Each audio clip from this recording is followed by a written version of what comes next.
할렐루야. 오늘 말씀은 창세기 30장 14절에서 16절입니다. 다 같이 봉독하도록 하겠습니다. 창세기 30장 14절에서 16절입니다. 밀 거둘 때에 루벤이 나아가 뜰에서 합한 채를 얻어 그 어머니 레아에게 드렸더니 라헬이 레아에게 이르되 언니의 아들의 합한 채를 청구하노라.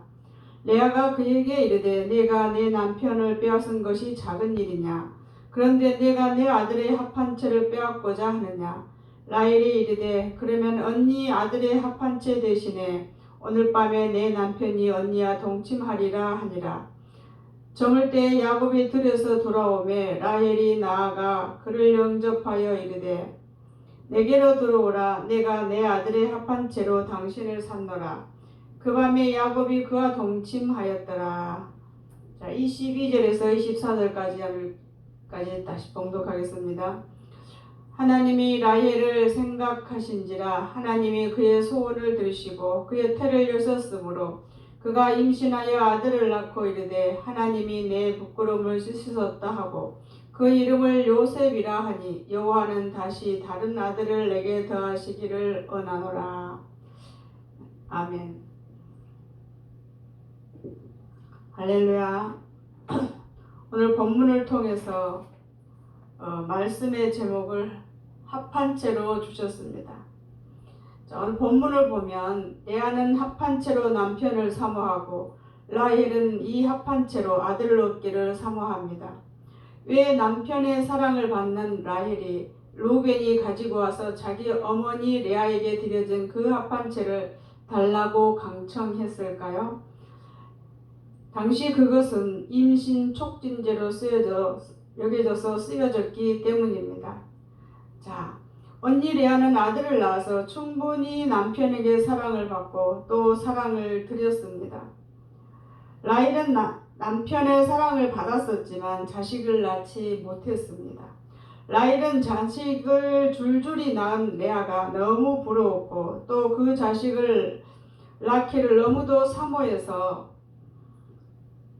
그 남편의 언니에게 사랑을 양보하게 하면서까지 그 합한 채를 가지려고 했던 것입니다. 자, 야가서 8장 6절 7절에는 이런 말씀이 있습니다. 자, 사랑이란 것이 어떤 것입니까? 사랑은 죽음보다 강하며 질투는 지옥보다 잔인하며 사람이 그 재산을 다 주고 그 사람과 바꾸려 할지라도 오히려 멸시를 받으리라 라고 이렇게 말씀하고 있습니다. 자, 여자에게 있어서 자기가 사랑하는 남편을 다른 여자에게 양보한다는 것은 생명보다 중요하며 지옥보다도 무서운 것이며 자신의 전 재산을 다 주고 바꿀 수도 없는 일이며 질투하기까지 그 무엇과도 바꿀 수 없는 것이 사랑입니다.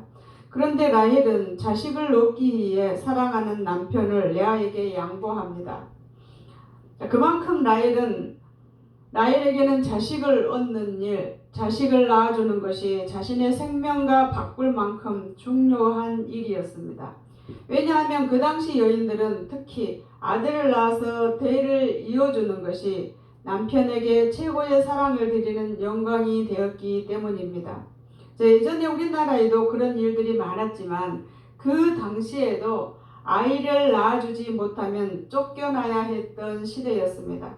그래서 남편을 사랑하는 만큼 또 그 남편의 사랑을 얻고자 하는 만큼 아들을 낳아주라고 했던 갈망이 라헬에게는 큰 사모함이었습니다. 결국 이 거래를 통해서 레아는 합한 채로 말미암아 그토록 사랑했던 남편을 가까이 하게 되고 또 라헬은 그 합한 채를 갈망하면서 자식 얻기를 또 그 자식을 낳아서 남편을 기쁘게 해주기를 사모하는 이 본문 내용을 배경으로 합한 채라는 제목으로 사모함이 무엇이며 그 중요성과 그 결과로서 주님이 우리에게 주실 큰 영광의 복이 있기 때문인 줄로 믿습니다. 이 합한 채가 가지고 있는 의미는 사모함입니다. 따라서 한번 해볼까요? 합한 채는 사모함이라 사모하자. 합한 채는 사모함이라 사모하자. 자, 여기에서 레아와 라헬의 남편으로 나오는 야곱은 주님을 상징하고 있으며 이 두 여인은 우리 성도들을 상징하고 있습니다. 우리가 성경을 해석하는 방법들 중에는 여러 가지가 있습니다. 시대적인 배경과 문자적인 해석, 비유적인 해석, 또 상징과 예표가 무엇인가 종합적으로 살펴보아야 합니다. 이 본문에서는 두 여인은 즉 우리 성도들이며 남편으로 상징되고 예표되고 있는 이 야곱은 예수 그리스도를 상징하고 있습니다. 예수 그리스도를 사랑하고 기쁘게 해드리는 삶을 살기 위해서 사모해야 할 것들이 무엇이며 그 중요성을 가르쳐서 하나님이 우리에게 주시고자 하는 그 풍성한 은혜를 받고 누리게 하시려는 주님의 마음으로 오늘 이 말씀을 주신 줄 믿습니다. 자, 이 모든 것이 무엇으로 오느냐 이것입니다. 사모함으로 말미암는다는 것을 잊지 마시고 꼭 기억해야 할 것은 우리에게 주시고자 하는 복도, 남겨서 드려야 할 달란트도, 가장 좋은 것이라고 말씀하신 성령님도, 불로 표현되는 불같이 뜨거운 사랑도 사모함으로 받게 된다는 뜻입니다. 자, 라헬이 사랑을 양보하면서까지 합한 채를 얻어서 자식을 얻었듯이 레아가 남편을 사모하여서 남편을 합한 채 대신 받았듯이 하나님이 주실 그 은혜들을 사모함으로 풍성히 받고 드리는 여러분들 되시길 바랍니다. 자, 무엇으로요? 사모함으로. 자, 오늘은 주님이 동화 같은 동화 같은 이야기로 이 내용을 가지고 말씀을 전개해 주셨어요. 자, 세 가지 내용으로 오늘 말씀을 주님이 비유적인 말씀으로 이 말씀을 풀어주면서 너희들이 사모하면 어떻게 받고 또 그 결과로서 너희들이 복을 누릴 복이 무엇인가를 아주 우리가 알아들을 수 있도록 말씀의 비유를 통해서 우리에게 하나씩 일러주셨어요. 자, 그 첫 번째가 무엇이냐면, 자, 주님의 옷을 구하는 것은 그의 건속이 되고자 하며, 주님의 재물을 구하는 것은 그의 나라가 되고자 하며, 주님 자신을 구하는 것은 그의 신부가 되고자 함이라. 이렇게 말씀을 주셨어요.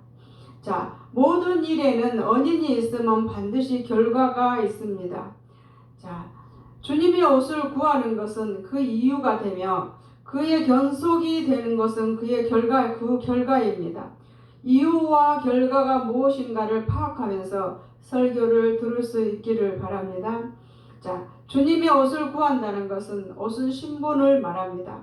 이는 나의 더럽고 낡은 수치의 옷을 벗고 깔깔하고 부서지는 무화과 잎으로 만든 옷을 벗어버리고 부드럽고 질겨서 헤어지지 않는 가죽옷을 입히고자 하시는 주님의 마음입니다. 예수님에게는 아름다운 영광의 옷이 있고 의의 옷이 있고 나도 그 옷으로 갈아입고자 우리는 사모해야 합니다. 그래서 오늘 말씀에 뭐라 그랬어요? 주님의 옷을 구하는 것은 우리의 낡고 더러운 수치의 옷을 벗고 주님의 영광의 옷으로 갈아입기를 원한다 이거예요. 자, 우리가 왜 주님의 옷을 구하느냐? 우리의 더러운 옷, 우리의 수치스러운 옷, 우리의 부끄러운 옷을 벗어버리고 주님의 영광의 옷을 덧입고자 그 옷으로 갈아입고자 우리는 주님의 옷을 구하는 것이요. 그 구하는 결과가 무엇이냐? 그 옷을 입을 결과가 그의 건속이 되고자 함이라고 했습니다. 자, 그리스도의 사랑과 그의 건속, 그의 자녀가 되고자 함입니다. 옷을 갈아입어야 신분의 변화가 옵니다. 하나님의 자녀가 되기 때문입니다. 주님의 옷을 구하는 것은 그 뒤에 오는 더 큰 복을 받는 결과로서 하늘의 영광을 상속받는 자녀의 권세가 있기 때문인 줄 믿습니다. 두 번째는 주님의 재물을 구하는 것은 그의 나라가 되고자 함이라고 했습니다. 이것은 단지 현실적이고 세상적이고 물질만을 말하는 것이 아닙니다. 주님이 가지고 있는 모든 소유들을 말합니다.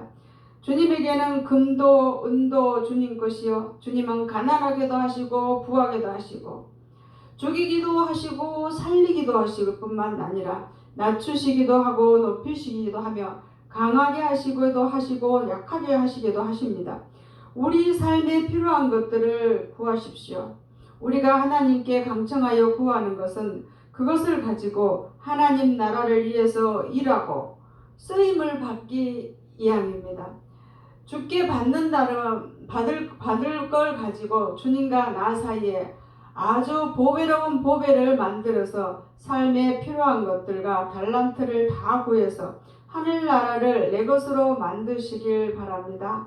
우리가 주님의 재물을 구하는 이유와 목적이 분명하다면 하나님께서는 아브라함과 이삭에게 주신 복을 우리에게도 주실 줄 믿습니다. 세 번째, 주님 자신을 구하는 것은 그의 신부가 되고자 함이라고 했습니다. 왜요? 왜 성령을 사모하고 말씀을 구합니까? 주님의 은혜와 신령한 은사들을 왜 사모합니까? 그 주님이 내 사랑이고 주님은 나의 신랑이라. 신부 되려는 이 사랑하는 사모함의 가슴에는 그 주님을 말씀을 통해서 성령을 통해서 그 조금이라도 주님을 더 알고 조금이라도 주님을 더 느끼고 싶고 조금이라도 더 누리고 조금이라도 더 사랑하여 우리 자신을 주님께 드리고자 하는 마음 때문인 줄로 믿습니다. 마치 라헬이 남편의 사랑을 받았지만 그 사랑하는 남편에게 아들을 낳아서 그 남편을 기쁘게 해드리고 더 사랑받으려고 했듯이 말입니다. 우리가 주님의 사랑이 되면 주님의 사랑을 온통 차지하는 그의 신부, 그의 앙비가 될 것입니다. 말씀이 주님이시요 성령님이 주님이시라. 말씀으로 주님을 알고 성령님이 그 증인이 되어서 증거해 주시니 우린 더 주님을 가까이 더 분명하게 사랑하게 될 줄로 믿습니다. 우리가 구하는 건 그것 때문에 우리가 주님을 구하는 것은 무엇 때문이라 그랬어요? 주님의 신부가 되기 위해서라고 했습니다. 두 번째 비유입니다. 주님은 주인 없는 오아시스요, 감추어 있던 보화요, 말만 잘해도 천냥빛을 갚아주는 착한 임금이라고 했습니다. 주님께서 이렇게 말씀을 이렇게 우리에게 주시면서 이 글로써 되는 문장의 말씀을 주시면서 우리가 듣고 느끼고 판단하고 지식적으로 알 수 있도록 차근차근 일러주셨어요. 너희들은 이것을 이렇게 사모해서 이런 것처럼 이렇게 사모해서 받아서 이렇게 누려라 이 말이에요. 주인은 주인 없는 오아시스라고 했습니다. 사막에서 강야에서 샘을 발견하고 오아시스를 발견하면 그건 그 사람의 것입니다. 미국에 갔을 때 사막을 지나다 보니까 물이 얼마나 소중한가를 절실히 느낄 수가 있었습니다. 강야와 같은 세상에서 물을 만난다면 얼마나 큰 행운일까요?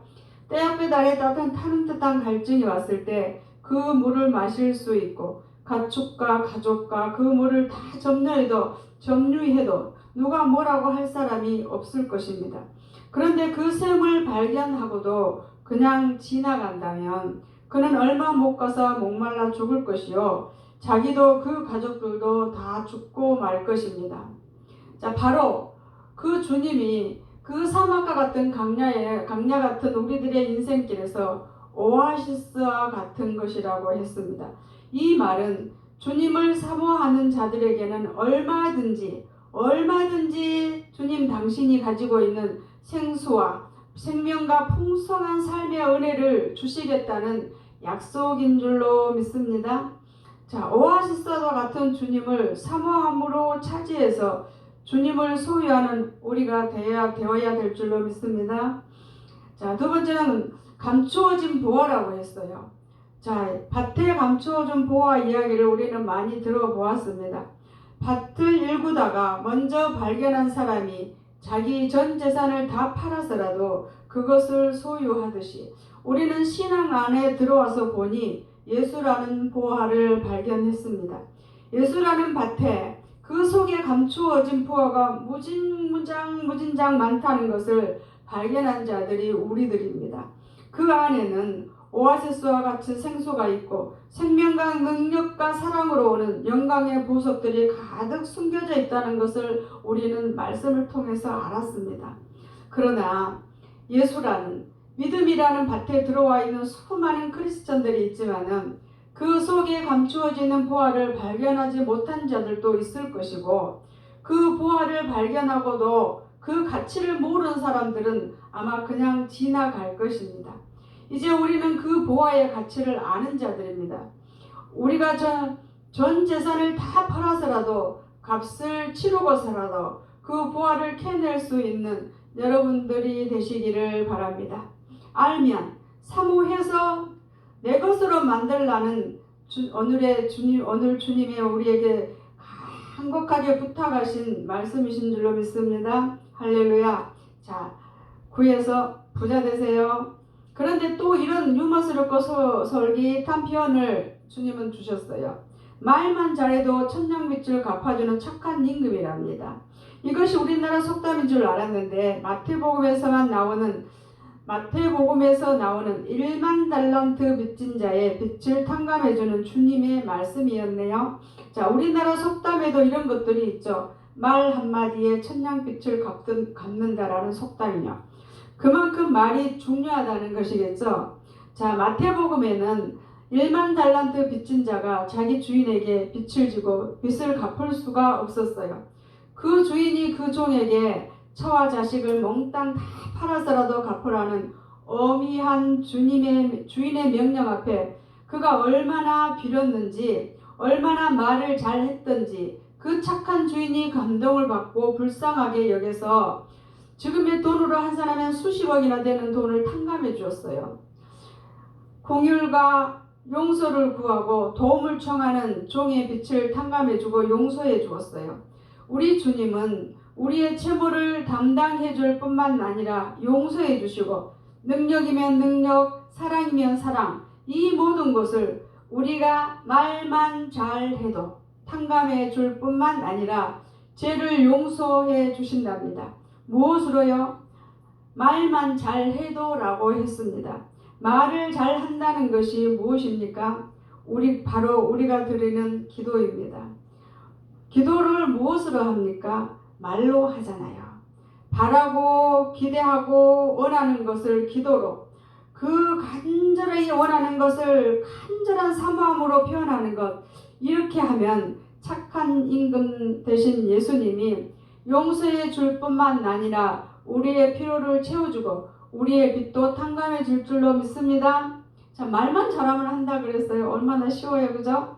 그만큼 우리 주님은 오아시스와 같고 착한 임금이란 말이에요. 착한 임금. 말만 잘해도 우리의 모든 빚을 갚아주는 착한 임금이십니다. 할렐루야. 착한 임금 앞에 기도로서 사모함으로 아래서 여러분 다 받아내시길 바랍니다. 자, 오늘 본문에 레아가 남편을 사모하고 갈망했듯이 우리가 주님과 그 은혜를 사모해서 구했습니다. 그렇다면 우리는 이것까지는 지금까지 아주 잘 해왔고 앞으로 잘 할 것입니다. 할렐루야. 그런데 진짜 행복, 진짜 사랑은 구하는 것보다 더 큰 사랑과 행복이 무엇인 줄 아십니까? 자, 받는 것보다 주는 것이 행복하게 만듭니다. 우리의 일생도 사랑을 주기 위해서 평생 수고와 희생하는 생활을 하는 것이 우리의 일생입니다. 자, 우리의 믿음의 삶 뒤에는 더 큰 하늘나라 상으로의 영광이 예비되어 있는 줄 믿습니다. 우리 믿음으로 사는 삶의 뒤에는 하늘의 영광이 예비되어 있다 이 말이에요. 라헬이 왜 그 자식 낳기를 그렇게도 원했을까요? 충분한 야곱의 사랑을 받고 있었음에도 불구하고 사랑을 받았으면 그 사랑으로 잉태된 자식을 낳아서 그 남편에게 드리고 그러므로 남편을 기쁘게 해드리려는 데 있었습니다. 자식은 남편의 영광이요 자식은 그의 상급이었습니다. 그래서 자식 낳기를 미치도록 갈망해서 사랑하는 남편을 레아 언니에게 양보하면서까지 합판체를 얻으려고 했던 것입니다. 자, 자식은 곧 남편의 기쁨입니다. 남편의 사랑을 유지하고 소유하는 최고의 것입니다. 남편의 사랑을 받고자 자식을 갖고 싶어하는 라헬의 모습에 그 사모함이 영적으로 무엇을 말합니까? 그리스도의 사랑을 얻고자 그리스도에게 더 자기를 드리려는 성도들이 자기를 드리려는 사모함입니다. 남편의 사랑을 더 받고자 했던 라헬의 가슴처럼 우리도 그래야 될 줄로 믿습니다. 라헬의 이 모습 속에서 주님 이런 비유로 또 이렇게 말씀을 뿌려주셨어요. 남편에게 사랑을 받는 아내가 그 사랑을 잉태하여 자식을 사랑으로 드리듯. 자, 라헬은 자식을 낳아 요셉에게 드렸습니다. 자, 야곱은 사랑의 씨앗인 자녀들을 보고 좋아했었던 모습들을 생각나는데요. 그 모습들을 성경에서 한번 읽어보겠습니다. 이 말씀 속에서 떠오르는 성경 구절들 여러 번 있죠. 야곱은 훗날 라헬이 낳아준 야곱과 베냐민을 자식들 중에서 특별히 애지중지 아끼하며 편애하면서 티가 날 만큼 요셉에게 채색 옷을 입히며 형들이 애굽에 양식을 구하러 보낼 때에도 요셉의 동생 라헬이 낳았던 막내 베냐민만은 어찌 될까봐 보내지 않고 자기 품에 끼고 도는 것을 볼 수 있습니다. 야곱은 12아들 중에서도 특별히 요셉과 베냐민, 라헬에게서 얻은 두 자녀들을 더 사랑했다는 것을 볼 수 있습니다. 자, 이것을 볼 때에 사랑을 받았으니 그 사랑으로 잉태한 자식을 남편에게 주어서 남편이 얼마나 행복해했는가를 볼 수 있죠. 자, 이것은 오늘날 우리 성도들이 주님을 우리를 사랑으로 양육하여 얻은 자를 이쁘게 양육하여 남주기도 아까워서 주님이 우리를 사랑하여서 양육했습니다. 그렇게 양육하여 얻은 우리를 남주기 아까워서 자기 아내로 앙비로 초청하는 모습 속에서 사랑으로 잉태하여 낳아 키운 자식의 기쁨을 이렇게 볼 수 있습니다. 자, 그것이 어디에 나오냐면 에스겔서 16장에 보면 누군가 자식을 낳아서 버린 사생자가 있었습니다. 들판에 벌거숭이 핏덩어리를 버렸어요. 죽어가던 이 어린아이를 앙이 지나가다가 그것을 보고 데려다가 씻기고 치료하여 양육하고 키워서 아름다운 처녀가 되자 앙비의 자리에 서게 합니다. 이것이 성도들이 주님께 받은 사랑입니다. 우리가 그리스도의 신부여 그의 아내라고 말하지만 자격이 있거나 공로가 있어서 또 어떤 아름다움이 있어서가 아니었습니다. 주님 가슴의 긍휼이 생명을 다 바쳐서라도 보여준 주님 사랑 앞에 이 죽어가는 아이가 주님을 향한 사랑으로 주님 조금씩 자라서 주님 보시기에 세상 모든 것보다 주님 보시기에는 아름다웠더라 이 말이에요. 벌레와도 같고 채와 우물같이 버려져서 마땅한 나 같은 것을 당신 모든 사랑과 영광으로 나를 아내 삼아 주시고자 사랑의 대상을 삼아 주셨습니다. 이렇게 우리가 주님의 사랑을 받았으니 이제 우리도 주님을 위해서 어떻게 살아드려오리까 라는 기도가 나와야 되지 않겠습니까? 허물 많고 부족함 투성이인 우리가 영광 중에 계신 주님으로부터 사랑을 받았습니다. 이것에 대한 비유로 또 이렇게 말씀을 해주셨어요. 자, 밭이 농부의 사랑을 받아 뿌려진 씨를 품어 추수 알곡으로 사랑을 드리듯. 자, 뭐예요? 이 비유는 이런 내용이에요. 해석을 해보자면, 자, 개간하지 못할 황무지가 있어서 척박하고 쓸모없는 땅이 있었어요. 그런데 한 농부가 와서 정성과 희생을 다하여서 그 사랑으로 밭을 일구었어요. 쓸모있는 생명을 잉태하고 출산할 수 있는 땅으로 만들었어요. 거기에 생명을 씨를 뿌려주었어요. 그 밭은 그 농부에 무엇을 받은 거예요? 자, 사랑을 받은 거예요. 그래서 밭은 농부에게 사랑을 드리는 방법이, 사랑으로 보답하는 방법이 무엇이었는가요? 뿌려진 씨를 잘 품어서 잘 자라게 해서 추수 알곡을 그 농부에게 돌려주는 것이었습니다. 이것이 사랑으로 말미암아 사랑을 받았기에 그 사랑을 돌려드리려는 사모함입니다. 이것이 우리에게 있어서 이 비유가 무엇을 말하고 있습니까? 여러분과 나는 하나님 앞에 또 영생과 진리에 관하여 아무 상관없는 그런 황량하고는 벌판이요 아무 싸게도 짜게도 쓸모없는 불모지와 같은 땅이었다 이 말이에요. 주님이 그런 땅을 어떻게 개간하셨나요? 주님의 피로, 모든 희생과 고난으로, 또 그의 죽으심으로, 그의 흘리시는 피가 아무짝에도 쓸모없는 죄인된 우리들을 씻어 깨끗하게 해주셨고, 하나님의 생명과 성령과 말씀의 씨를 받을 수 있는 하나님의 밭으로 개간하여서 이루어 주셨습니다. 그분의 눈물이, 그분의 진짜 흘린 피가 우리들을 쓸모없는 땅에서 하나님 나라를 씨앗으로 받을 수 있는 하나님의 밭으로 변화시켜 주셨다 이 말이에요. 그의 찢으신 살로 그의 씨를 심으시고, 그게 말씀입니다. 우리가 받는 말씀이라서 씨앗은 그냥 받았던 게 아니에요. 주님의 사랑을 받았던 것입니다. 이젠 당신에게 알곡이 되어서 30배, 60배, 100배로 추수 알곡 되어서 내 사랑을 주님께 돌려드리는 특별한 사랑의 대상으로 삼으신 임마누엘 교회 성도가 여러분인 줄 믿습니다. 자, 또 우리가 좋아하는 보석의 비유입니다. 보석은 자신을 땅속에 꺼내어준 큰 영광의 보화로 사랑을 드리듯. 자, 여러분 이 말씀을 한번 곰곰이 생각해 보십시오. 이 말이 무슨 뜻입니까? 원래 보석이라는 것은 아무리 아름답고 값이 비싸게 나간 것이라 할지라도 땅속에 처박혀 있고 돌 속에 감추어져 있습니다. 누군가가 꺼내서 갈고 닦아서 다이아몬드가 되게 하고 값진 장신구가 되게 했을 때 빛이 나는 것이요, 그러므로 그 보석은 자기를 꺼내서 빛나는 보석으로 만들어준 주인의 사랑을 무엇으로 보답합니까? 평생에 자기를 키워내어준 주인에게 값비싼 보화가 되어서 주인의 자랑, 주인의 기쁨, 주인의 영광이 되어주는 거예요. 이 비유는 우리에게 무엇을 알게 하려는 것일까요?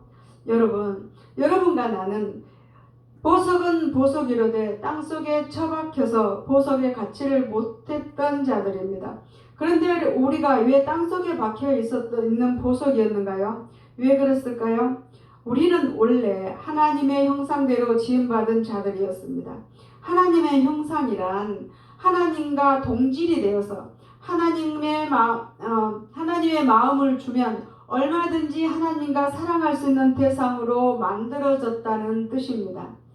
그 형상은 땅속에 박혀있든 돌멩이 속에 눌려있든 주님 보시기에는 바로 보석이 아니라 보석은 보석이로되 보석의 원석이었을 뿐입니다. 그래서 그 땅속에서 돌 속에서 꺼내기 위해서 주님은 하늘의 영광의 보좌를 버려야 했고 지옥의 저주를 받아야 했고 십자가에서 살을 찢고 피를 쏟아내야 했으며 모든 걸 우리를 위해 바쳐야 했습니다. 이렇게 해서 땅속에 박혀있던 우리를 꺼내서 보석으로 만들어 주셨습니다.